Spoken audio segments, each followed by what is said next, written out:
umaga, wala pang tao sa kalsada. Ikaw ay nakaupo na, may papel na hinihila. Hindi mo sinasayang ang oras na para sa pamilya, dahil alam mong ang bansa'y naghihintay sa'yo't walang sawa. Minsan ka'y inalipusta, tinawag na mapangapi, pero di ka tumigil kahit pa ang mundo'y sumigaw. May mga batang umaasa sa daang ligtas na iyong itinatanim, kaya kahit pagod na ang katawan, di mo pinabayaan.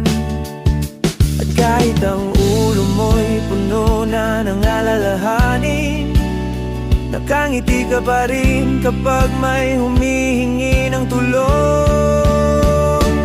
Tatay Digong, bakit mo sinuot ang mukha ng galit? Para lang protektahan ang mga taong takot ng magising.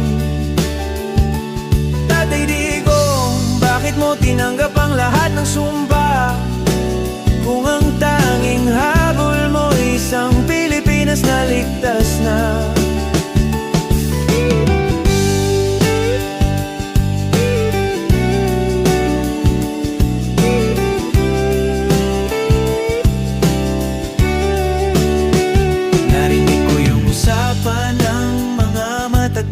Sa plaza, sabihin man nilang mali, di nila kayang itago na kahit paano ka pa, ikaw ang unang gumising para siguraduhin may makain ang bawat pamilya.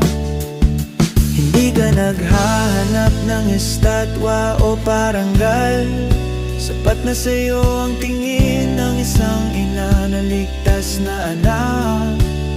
Kahit pa ang buong mundo'y sabihing di ka karapat-dapat, ikaw ay nanatiling totoo kahit na minsan ay mabait.